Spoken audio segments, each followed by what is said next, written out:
সুপ্রিয় ছাত্রছাত্রীবৃন্দ, আশা করি তোমরা সবাই ভালো আছো। আজকের এই অনলাইন ক্লাসে আমি অনার্স থার্ড ইয়ারের ট্যাক্সেশন ইন বাংলাদেশ কোর্সের ইন্ট্রোডাকশন চ্যাপ্টার নিয়ে তোমাদের সাথে কিছু কথা বলবো। অর্থাৎ ট্যাক্সের কিছু মৌলিক ধারণা নিয়ে আজকে আমরা কথা বলবো। প্রথমে আসো আমরা জেনে নেওয়ার চেষ্টা করি ট্যাক্স কি। কোনো ব্যক্তি বা প্রতিষ্ঠান সরকারের নিকট থেকে সরাসরি কোনো সুবিধা প্রত্যাশা না করিয়া যে অর্থ পরিশোধ করে তাহাই ট্যাক্স। ফরাসি শব্দ TAXC ট্যাক্স, তার ইংরেজি শব্দ TAX ট্যাক্স, বাংলা যার অর্থ হচ্ছে কর। তো কর সম্পর্কে প্রফেসর টেইলর বলেন, ট্যাক্সেস আর compulsory payment to the government without expectation of direct return in benefit to the taxpayers। অর্থাৎ সরকারের নিকট থেকে সরাসরি কোনো সুবিধা প্রত্যাশা না করিয়া করদাতা যে অর্থ পরিশোধ করেন তাই ট্যাক্স। তো এক কথায় আমরা বলতে পারি, সরকারের নিকট থেকে সরাসরি কোনো সুবিধা প্রত্যাশা না করিয়া বিধি মোতাবেক কোনো ব্যক্তি বা প্রতিষ্ঠান যে অর্থ পরিশোধ করে তাই কর বা ট্যাক্স। এখন আসো আমরা জানার চেষ্টা করি যে ট্যাক্সের বৈশিষ্ট্যগুলি কি। What are the characteristics of tax. প্রথম বৈশিষ্ট্য, সংজ্ঞাটাই পর্যালোচনা করলে তোমরা বুঝতে পারবে মূল বৈশিষ্ট্যগুলি। প্রথম বৈশিষ্ট্য হচ্ছে কম্পালসারি পেমেন্ট। প্রথম সরাসরি বাধ্যতামূলকভাবে প্রদেয়। অর্থাৎ এখানে সরকারকে কোনো ব্যক্তি বা প্রতিষ্ঠান বাধ্যতামূলকভাবে করের টাকা পরিশোধ করতে হবে। করের বিষয়টা ঐচ্ছিক নয় যে আমার ইচ্ছা হলে ট্যাক্স দিব, ইচ্ছা হলে ট্যাক্স দিব না, এরকম নয়। জনগণ, তার উপযুক্ত ক্রয় ক্ষমতা সম্পন্ন জনগণ বাধ্যতামূলকভাবে এই করের টাকা পরিশোধ করতে হয়। সেকেন্ড বৈশিষ্ট্য হচ্ছে উইদাউট এনি ডাইরেক্ট কনসিডারেশন, কোনো ধরনের প্রতিদানবিহীন। অর্থাৎ করদাতা কর পরিশোধের বিনিময়ে কোনো প্রতিদান, সরকারের নিকট থেকে কোনো প্রতিদান আশা করতে পারবে না। এরকম বলা যাবে না যে আমার বাড়ির সামনে একটা পাকা রাস্তা করে দেন, আমাদের এলাকায় একটা হসপিটাল করে দেন, এরকম কিছু সরাসরি কোনো সুবিধা করদাতা পরিশোধ করতে পারবে না সরকারের নিকট থেকে। থার্ড বৈশিষ্ট্য, ট্রান্সফার অফ রিসোর্সেস। এই কর ব্যবস্থায় ব্যক্তি অর্থ ব্যবস্থা হইতে সরকারের অর্থ ব্যবস্থায় তহবিল স্থানান্তরিত হয়। অর্থাৎ কোনো ব্যক্তি বা প্রতিষ্ঠান তার প্রদেয় অর্থ সরকারি কোষাগারে জমা হবে। চতুর্থ বৈশিষ্ট্য, ট্যাক্সেস বা tax is not a penalty or fine. কর কোনো জরিমানাও না, কোনো অর্থদণ্ডও না। সরকারকে বাধ্যতামূলকভাবে করদাতা কর দেয়, এর অর্থ এই নয় করদাতা সরকারের বা রাষ্ট্রের কোনো আইন লঙ্ঘন করেছে, তার বিনিময়ে তাকে জরিমানা করা হচ্ছে অথবা অর্থদণ্ড করা হচ্ছে। কর বাধ্যতামূলক উপার্জনের বিপরীতে প্রতিটা নাগরিককেই, যে ব্যক্তি করের জন্য উপযুক্ত, তাকে কর দিতে হয়। এইভাবে দেখা হয় না যে করটা তার কোনো অপরাধের দণ্ড বা জরিমানা। পঞ্চম বৈশিষ্ট্য হচ্ছে অ্যাসেস বাই অথবা অথরিটি। করের যে কোনো ব্যক্তি বা প্রতিষ্ঠান করের কর্তৃপক্ষ বা কর আদায়কারী হতে পারবে না। রাষ্ট্রের বিধিবদ্ধ সংস্থা জনগণের নিকট হতে কর আদায় করতে পারবে এবং কর আরোপ করতে পারবে। কোনো সরকারের বিধিবদ্ধ সংস্থা বা প্রতিষ্ঠান ছাড়া কোনো ব্যক্তি বা প্রতিষ্ঠান কর আরোপ বা আদায় করতে পারবে না। এগুলো হচ্ছে করের মৌলিক বৈশিষ্ট্য। তোমরা এগুলি প্রথমেই লিখবে। কেউ যদি মনে করো আরও কিছু দেখার প্রয়োজন, তারা লিখতে পারবা। তোমাদের বইয়ে আরও অনেকগুলো বৈশিষ্ট্য আছে, সেগুলি পরে তোমরা লিখতে পারো। তারপরে আসো আমরা করের নীতিমালা সম্পর্কে একটু আলোচনা করি। What are the principles of taxation বা ট্যাক্স, এগুলোকে ক্যাননস অফ ট্যাক্স বলে। প্রথম নীতিটা হচ্ছে প্রিন্সিপালস অফ ইকুয়ালিটি, সাম্যতার নীতি। সাম্যতা নীতিটা কি? সাম্যতা নীতিটা হচ্ছে যে উপার্জনক্ষম ব্যক্তিরা, উপার্জনক্ষম এখানে আয় উপার্জন, অর্থ উপার্জনক্ষম ব্যক্তিরা তাদের আয়ের উপরে তারা কর পরিশোধ করবে। যে বেশি আয় করবে সে বেশি কর পরিশোধ করবে, যে কম করবে সে কম আয় করবে। সে সাম্যতা, ক্ষমতা অনুযায়ী কর পরিশোধ করবে। ক্ষমতাটা হচ্ছে অর্থ উপার্জন করার ক্ষমতা। তারপর দ্বিতীয় বৈশিষ্ট্য হচ্ছে যে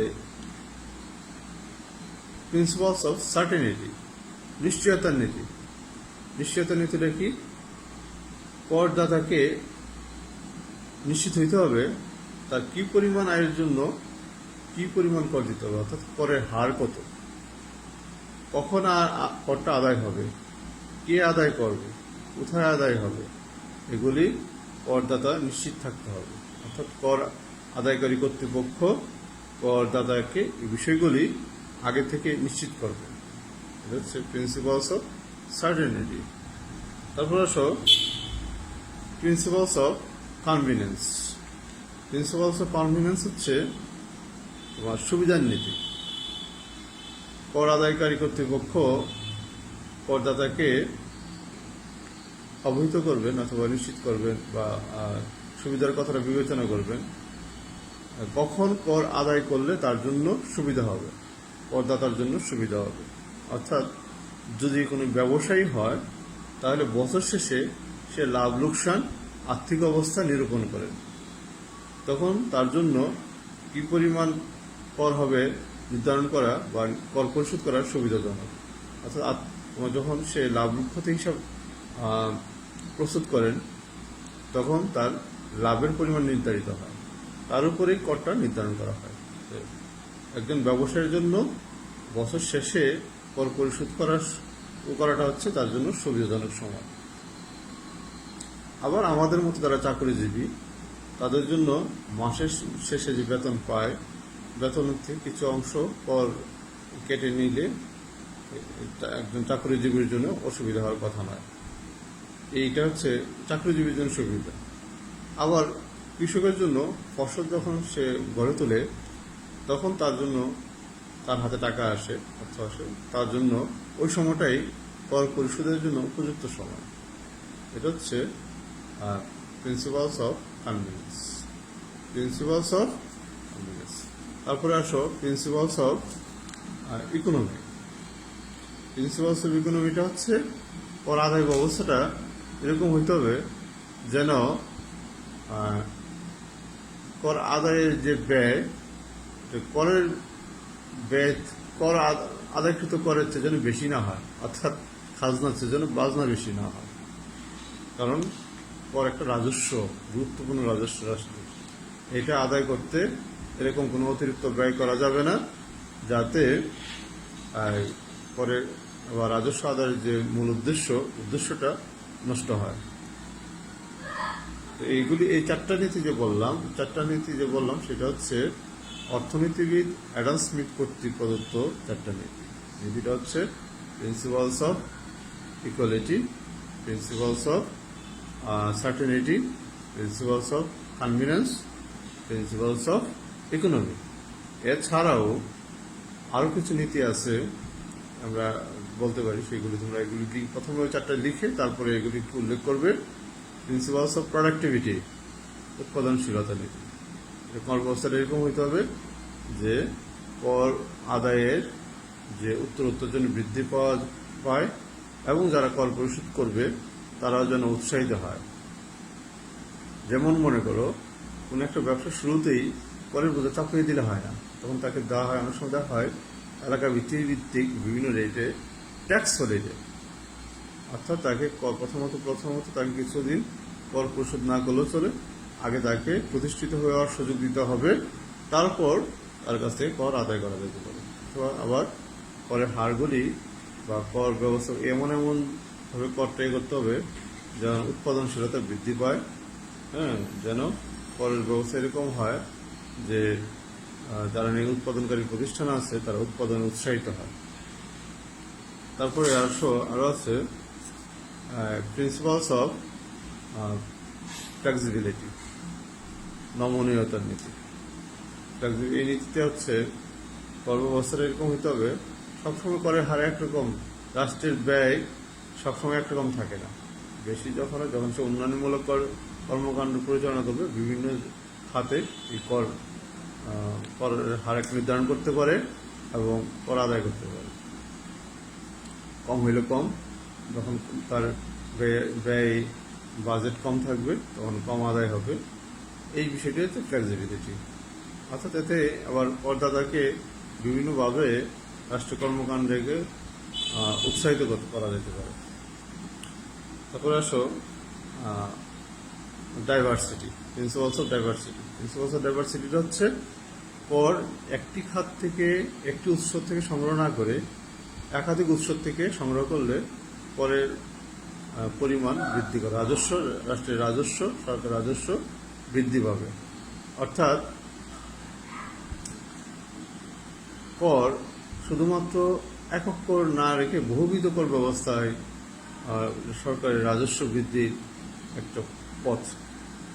একজন ব্যক্তির থেকে শুধুমাত্র একটি কর সংগ্রহ না করে একাধিক খাত থেকে সংগ্রহ করার ব্যবস্থা। এগুলি হচ্ছে করের নীতিমালা। এবার কর সম্পর্কে আরো কয়েকটি ধারণার কথা বলি। যে এমন প্রশ্ন থাকে যে what is the difference between tax and ফি?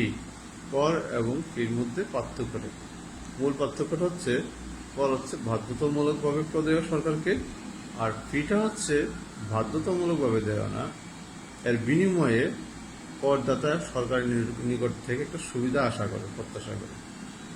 আমরা করের সঙ্গে বলছিলাম কোনো ধরনের সুবিধা প্রত্যাশা না করিয়ে সরকারকে বাধ্যতামূলকভাবে দেয় একটা কর, আর ফি হবে সরকারের নিকট বিশেষ সুবিধা আশা করিয়া যে অর্থ পরিশোধ করা হয় তাহলে ফি। যেমন মনে করো করের সঙ্গে উদাহরণ হবে যেমন আয়কর, সম্পদ কর, মূল্য সংযোজন কর, এগুলি। আর ফি হচ্ছে যেমন মনে করো রাষ্ট্র যদি কোর্টে গিয়ে বিচার কোনো প্রত্যাশা করে তাহলে কোর্ট ফি দিতে হয়। তোমরা যারা ছাত্র স্কুল কলেজে বিশ্ববিদ্যালয়ে পড়াশোনা করো, সরকারি প্রতিষ্ঠানে, তখন টিউশন ফি দিতে হয়, এগুলি ফি। ভূমি রেজিস্ট্রেশন ফি, এগুলি তুমি সুবিধা গ্রহণ করলে দিবা, আর সুবিধা গ্রহণ যে না করবে সে দিবে না, কিন্তু কর তাকে বাধ্যতামূলকভাবে দিতে হবে। This is the basic differences between tax and ফি।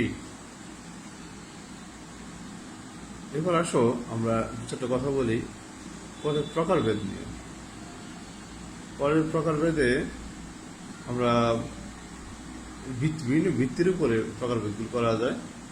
যে নাম্বার অফ ট্যাক্সের ভিত্তিতে বললে এটা হচ্ছে single tax and multiple tax. Single tax হচ্ছে একজন করদাতা একবার মাত্র কর পরিশোধ করবে, যেমন মনে করো আয়কর, শেষ সে আর কোনো কর দেবে না। বহুবিধ কর বা মাল্টিপল ট্যাক্সের মধ্যে সে একাধিক বিষয়ের উপর ট্যাক্স দিতে, তার আয়ের উপরে কর দিতে হবে আয়কর। সে যদি তার সম্পদ যদি অধিক পরিমাণ সম্পদ থাকে, তার সম্পদের উপর সরকার কর্তৃক নির্ধারিত হারে তাকে সম্পদ কর দিতে হবে। সে যদি উৎপাদনকারী প্রতিষ্ঠান হয় তাহলে তাকে বিক্রয় করলে বিক্রয় পরিমাণের উপর কর দিতে হবে, বিক্রয় কর। তার যদি মনে করো আবার সে যদি উৎপাদনকারী প্রতিষ্ঠান হয় তার জন্য মূল্য সংযোজন করা হইতে পারে। এগুলি হচ্ছে বহুবিধ কর ব্যবস্থা। এবার করের হারের উপরেও করের হারের রেট অফ ট্যাক্স এর ভিত্তিতেও কর শ্রেণী বিভাগ করা যায়। একটা হচ্ছে প্রপোর্শনেট ট্যাক্স। এই ক্ষেত্রে হচ্ছে এই বিবেচনায় হচ্ছে করদাতার আয় যাই হোক তাই একই হারে কর দিতে হয়। যেমন মনে করো একজন করদাতা যদি 1 লাখ টাকা ইনকাম করে আর তার যদি করের হার যদি 10% হয় তাহলে তাকে 10,000 টাকা কর দিতে হবে। যদি 2 লাখ টাকা হয় উপার্জন তাহলে তাও 10%, আর উপার্জন যদি 1 কোটি টাকা হয় তাও 10%। সমান হারে এই হারটা চেঞ্জ হয় না। এইটা হচ্ছে সমানুপাতিক হারে কর পরিশোধ। অর্থাৎ তোমার সমানুপাতিক হারে কর ব্যবস্থা অর্থাৎ প্রপোর্শনেট ট্যাক্স সিস্টেম। আরেকটা হচ্ছে এই হারের ভিত্তিতে যে শ্রেণীবিভাগ তিনটা, একটা হচ্ছে প্রপোর্শনেট, দুই নম্বর হচ্ছে প্রগ্রেসিভ। প্রগ্রেসিভ কর ব্যবস্থাটা হচ্ছে করের হারটা হচ্ছে উপার্জনের হারের উপর যখন যত বাড়বে তার করের হার তত বাড়বে। একজন ব্যক্তি যদি 1 লাখ টাকা ইনকাম করে, তার যদি এই করের হার যদি হয় 10%, যদি 2 লাখ টাকা হবে তাটা একটু বাড়বে, করের হার বাড়বে। তার যদি হয় 1 কোটি টাকা তাহলে আরও বাড়বে। এটা হচ্ছে আধুনিক কর ব্যবস্থার একটা প্রতিচ্ছবি। বাংলাদেশেও করের হারগুলি হয় এইভাবেই, প্রগ্রেসিভ রেটে। একটা হচ্ছে রিডিউসিং। রিডিউসিংটা হচ্ছে ক্রমহ্রাস সমান, আর এটা হচ্ছে প্রগ্রেসিভের ঠিক উল্টাটা। একজন ব্যক্তি যদি যে পরিমাণ আয় করবে, আয় যদি আরেকজন যদি আয় যদি বেশি হয় তাই তার জন্য করের হার কমে যাবে। যেমন একজন যদি 1 লাখ টাকা ইনকাম করে, তার জন্য যদি করের হার 10% হয়, কেউ যদি 2 লাখ টাকা ইনকাম তার 10% কম হবে। ধরা যাক এরকম 8%, 7.5%। আরও যদি ইনকাম করে তার জন্য করের হারটা আরও বাড়বে, আরও কমবে। এটা হচ্ছে রিডিউসিং। এটা আমাদের দেশে প্রযোজ্য না। আমাদের দেশে যে করের হারটা প্রযোজ্য সেটা হচ্ছে প্রগ্রেসিভ, যে দ্বিতীয়টা যে টাইপসটা বললাম সেটা। আবার করা যেতে পারে প্রত্যক্ষ কর, পরোক্ষ কর। যার উপরে কর আরোপিত হয় সেই যখন করটা পরিশোধ করে তখন সেটাকে বলে প্রত্যক্ষ কর। তখন আয়কর যার উপরে প্রযোজ্য হবে সেই পরিশোধ করবে, এটা হচ্ছে প্রত্যক্ষ কর। আর যদি এরকম হয় যে করটা আপাতত করদাতা সরকারকে কর পরিশোধ করছে ঠিকই, সেই করটা আবার সে আরেকজনের থার্ড পার্টির উপরে চাপাই দেয়, সেই ব্যবস্থা হচ্ছে পরোক্ষ কর, যেমন মূল্য সংযোজন কর। উৎপাদনকারী প্রতিষ্ঠান সরকারকে সরাসরি কর পরিশোধ করে, পরবর্তীতে সেই করটা সে বিক্রয় মূল্য বাড়িয়ে বিক্রয় মূল্যের সাথে উৎপাদন মূল্যের সাথে প্রফিট যুক্ত করে, তার সাথে করের হার যুক্ত করে সেটা ভোক্তার উপরে চাপিয়ে দেয়। এই ব্যবস্থাটা হচ্ছে পরোক্ষ কর। এরকম আরও ভিত্তিতে বিভিন্ন করের তোমার টাইপস আছে, তোমরা এগুলি বই দেখে করে নিও। তো তোমরা বাসায় পড়াশোনা করো। এই বিশ্ববিদ্যালয়ে যখন আবার খুলবে তখন তোমাদের পরীক্ষার সময় হয়ে যাবে। বিগত সালগুলির প্রশ্ন দেখে তোমরা প্রস্তুতি নাও। তোমরা থার্ড ইয়ারে যেহেতু বড়, তোমরা আগে তো তোমরা জানো কীভাবে সাজেশন তৈরি করতে হয়। তো ঠিক আছে, তোমরা সবাই ভালো থাকো। আমি তোমাদের সবার মঙ্গল কামনা করি। ধন্যবাদ সকলকে।